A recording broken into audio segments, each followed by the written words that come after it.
Tahun 2002 ketika itu jatah temus 100 orang mahasiswa Indonesia, 2000 sekitar 2.500. Jadi Riau yang mahasiswanya ke SMR itu lebih kurang 75 orang dapat jatah 3 temus.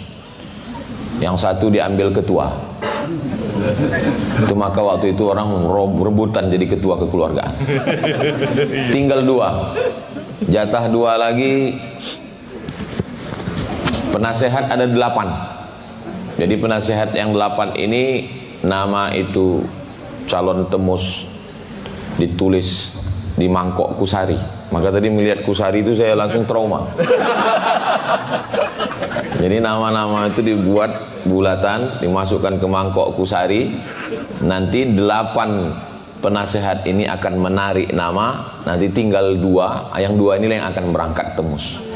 Kemudian ketika ditarik nama-nama tadi, tinggal 2. Salah satu nama yang tinggal itu Abdul Somad. Jadi saya dapat temus tahun 2002 dan akan berangkat. Ternyata nanti pulang temus itu, berangkat temusnya itu akan kena ujian termin 1. Lalu saya pun datanglah ke beberapa teman, gimana supaya kita agak terlambat berangkatnya, walaupun resikonya naik pesawat. Kita tahu bahwa kalau temus itu kan ganti tiketnya 1.500 rial, sementara naik pesawat $500. Itu sudah tekor itu. Beda kalau kita naik Wadinil atau Assalam. Lalu kemudian saya tanya kawan-kawan, gimana kalau kita mundur berangkat temus seminggu, kita naik pesawat? Kata kawan saya, nggak apa-apa Rosip, tahun depan kan masih ada lagi. Jadi saya tetap bertahan, saya ikut ujian dan mundur seminggu, resikonya naik pesawat. Akhirnya saya dengan Ustadz Zainur Rafiq naik pesawat. Ternyata pesawat Saudia itu menjual tiket yang sudah kita beli itu, dia jual ke orang Saudi yang liburan ke Mesir. Nah, jadi di situ kita belajar. Kalau ada orang yang mengatakan sistem Al-Azhar ini tidak mendidik, tidak ada absen, begitu begini begono, dia lupa. Al-Azhar itu mendidiknya ya dengan cara begitu. Jadi kita di Azhar itu tidak hanya dididik muqarrar, tapi juga dididik bagaimana menyikapi tiket kita dijual dan bagaimana menjual tiket. Jadi Azhar itu luar biasa. Man salaka tariqan yaltamisu fihi ilman.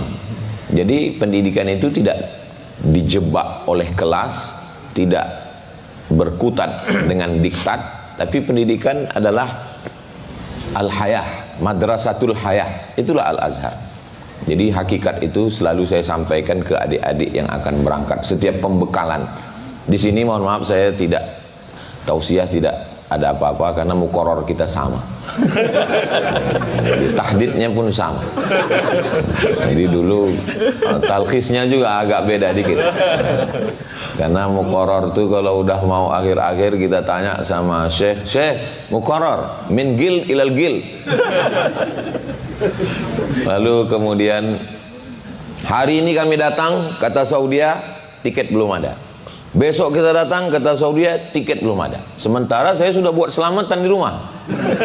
Mau pulang malu. Itulah saya nginap di rumah Ustaz Zainur Rafiq di Hai Ashir dekat Suksayarot. Habis Suksayarot rumah beliau di Ardiah, disitulah saya nginap beberapa hari. Dan kebetulan waktu itu ada ma'rad kitab. Saya diajak pergi, daripada kita kosong di rumah, ayo ke ma'rad. Saya bilang, ana udah selamatan. Nanti kalau jumpa di ma'rad ketahuan belum berangkat. Itu jadi kenangan itu luar biasa. Foto itu sampai sekarang saya simpan. Lalu kemudian sampai akhirnya tahun 2002 ana selesai bulan Agustus, visa ana habis. Ana mau nunggu sampai syahadah turun karena nggak mau pulang bawa syahadah muakkotah.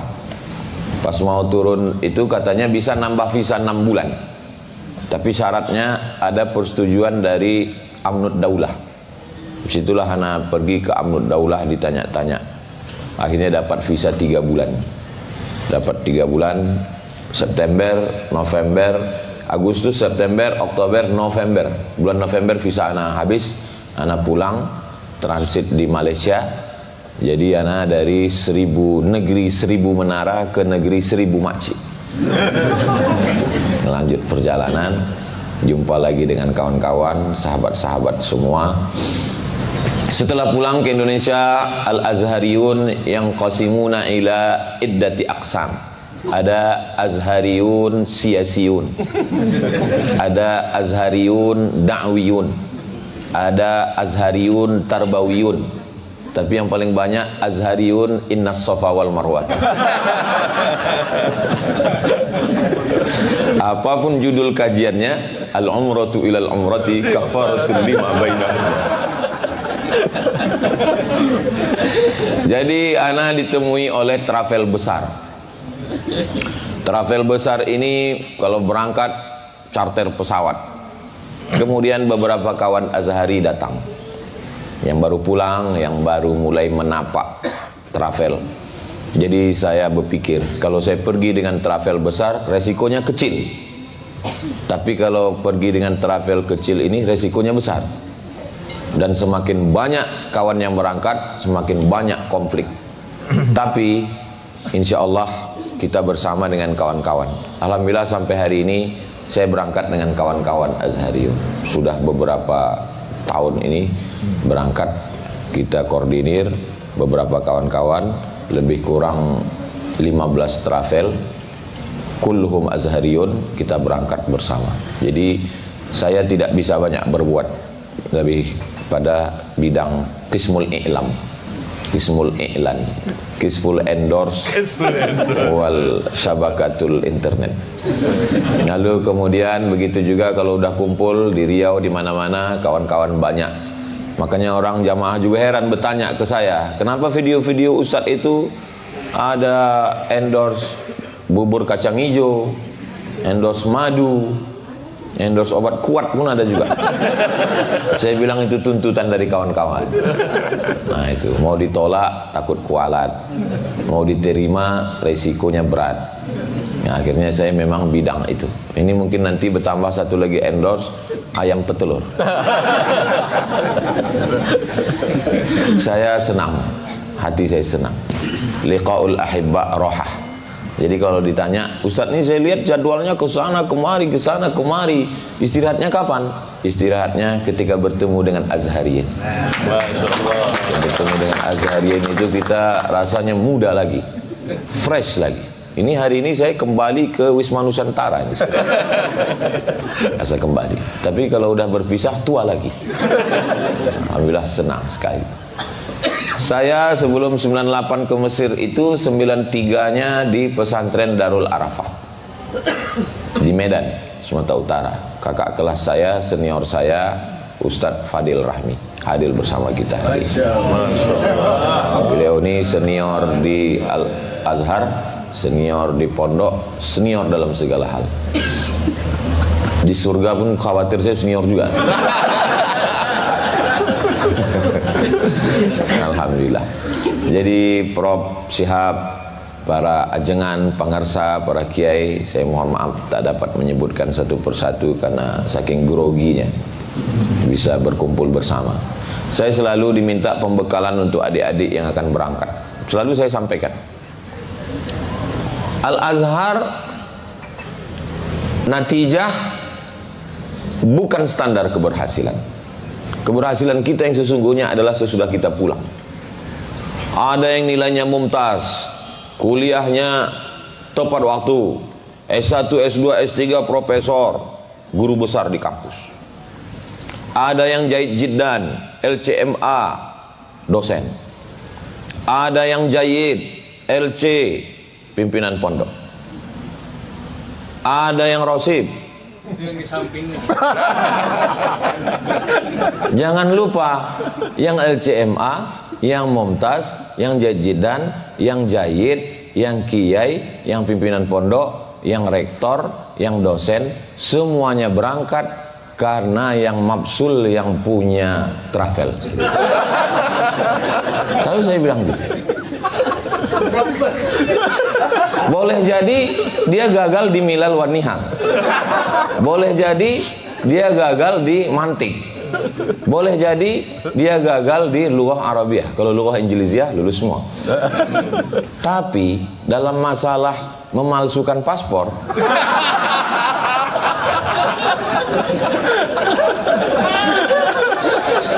dalam masalah buat tasdik yang nggak terpikirkan oleh kita. Saya ada punya satu kawan. Tolong yang ini jangan diupload nanti. Ini merusak nama baik Azhar. Saya ada punya satu kawan.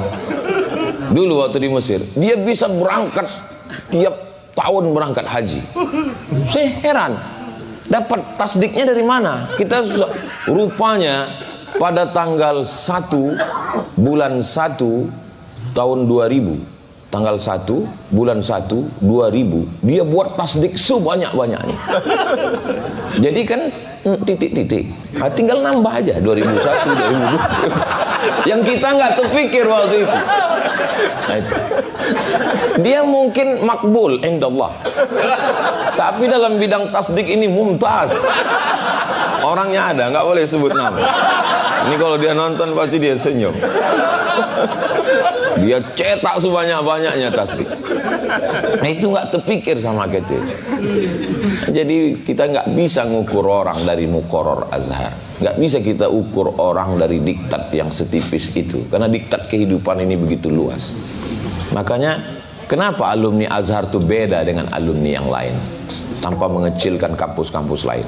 Karena kampus lain itu mahasiswanya dibuat manja, tinggal di asrama, diantar pakai mobil, pulang dijemput, liburan dikasih uang, sehingga dia tidak punya kreativitas. Beda sama kita. Saya waktu haji itu tinggal di Mispalah, di ruang lantai berapa. Tiba-tiba saya dengar suara tukang, pang, pang, pang. Saya bilang ini Saudi gila, jamaah sudah datang, kok masih ada tukang? Waktu saya cek kamar, saya buka, rupanya Azhari lagi mukul Hajar Jahanam.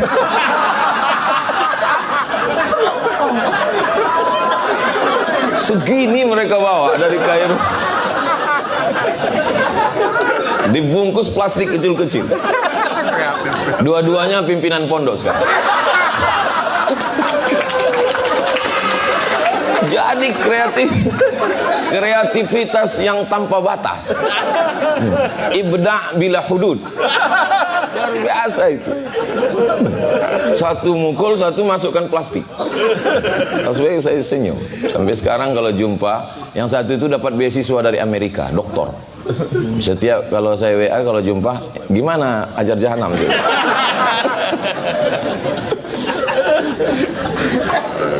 Ada satu kawan Azhari, ngomong itu lancar. Gimana dia memasarkan minyak kadal itu. Saya terus terang, saya kalau jual papirus sanggup. Kalau jual batu virus Khan Khalili saya sanggup. Tapi kalau untuk memasarkan minyak kadal ini, dia sanggup dia. Jadi memang masalah marketing. Azhariyun hadza mahir fi kulli syai. Ihbitu Misra fa inna lakum ma sa'altum. Jadi kalau mau berhasil dalam segala bidang, pergilah ke Azhar. Ada yang jadi Musa, ada yang jadi Fir'aun. Jadi alhamdulillah setelah kita ketemu itulah baru kita terasa 98 sekarang 2025. Rupanya sudah 27 tahun. 27 tahun. Tapi kita tidak pernah merasa itu lama. Kita tidak pernah merasa tua. Sekarang ini kita masih tetap merasa kita sedang ngejar bis di Mahatoh Hai Ashir, di Abdul Rasul, di Husain. Kenapa begitu? Karena kita punya kenangan. Kenangan itulah yang membuat kita muda. Ada alumni Azhar, mungkin angkatan Prof. Syihab, jauh di atas kita. Ana sampai ke Mesir, ana cuman baca risalah magister dia. di maktabah KSMR. Senior jauh. Pas pulang, rupanya beberapa tahun yang lalu beliau sakit, terbaring di kamar, sakit. Jadi kami datang menjenguk. Saya datang, ana duduk di samping sarirnya. Wallahi, karena dia sakit, istrinya bilang, ya silakan jenguk masuk ke kamar. Ana pikir kita ngomong 5 menit, 10 menit. Ana ngomong sama dia aktar min sa'ah. Dia cerita tentang Sayyidah Zainab, cerita tentang Azhar, cerita tentang Muqarrar bil Arabiyah wala kilmah bil Indonesia. Cerita terus, akhirnya dia duduk. Kemudian pindah ke ruang tamu.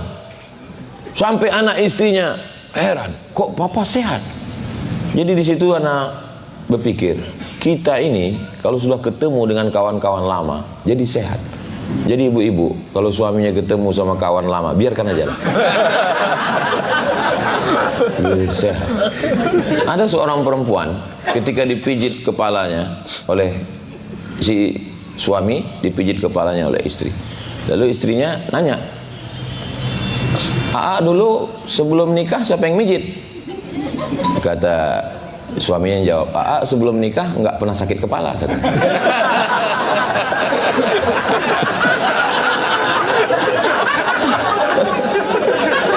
Jadi maksudnya kalau suami-suami Azhariyun ini lagi ketemu, lagi di mana? Lagi ketemu dengan Azhariyun, biarkanlah.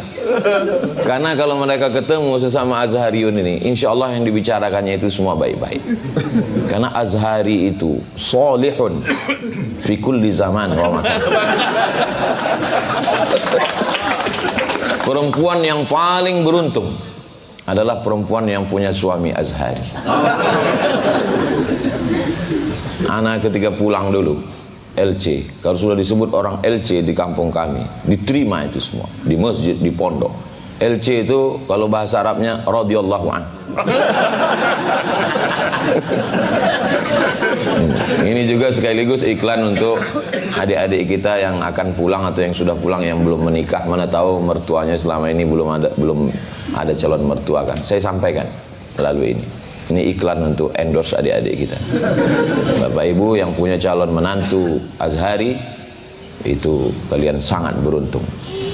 Kalau untuk Azhari yang tahun tinggi seperti pejabat-pejabat PPM ini mungkin sudah laku. Kalau untuk menambah, hum minal khaifin, minal muwahhidin. Nah, kalian dapatkan aja edisi terbaru adik-adik kami, insyaallah. Kita selalu mufakirin. Kita selalu di organisasi itu dikatakan kan pakar. Ini alumni Azhar dewan pakar. Tapi setelah lama-lama anak pikir, antara pakar dengan pakir itu beda tipis. Kenapa kita bisa ketawa lepas pagi? Itu ketawa itu nggak bisa dibuat-buat. Kita bisa lepas itu karena kita happy, karena kita senang, karena kita ada kerinduan yang hati kita kering, tapi hari ini basah. Alhamdulillah. Tadi anak makan menu Mesir semua. Anak terakhir makan kusari 2002. 23 tahun yang lalu. Baru hari ini. Maka tadi anak lihat menu ini banyak. Akhirnya anak ambil kusari dulu. Kusarilah dulu. Nanti baru kibdah sama tokmiyah. Begitu kusarinya habis, isnya pun habis. Udah ada lagi. Jadi memang hari ini luar biasa, makanannya mengenangkan kita pada masa lalu, orang-orangnya juga pada masa lalu. Mudah-mudahan pada akhirnya hidup ini hanya sepotong kenangan. Mau jadi pejabat, mau jadi orang kaya, mau jadi pimpinan pondok, mau jadi apapun. Setelah beberapa kawan meninggal dunia, Azhariyun, akhirnya anak ngambil kesimpulan, hidup ini hanya sepotong kenangan. Maka beruntunglah kita yang punya kenangan-kenangan yang indah. Mudah-mudahan kenangan ini bisa kita jaga sampai akhirnya nanti kita menghadap Allah Subhanahu wa ta'ala.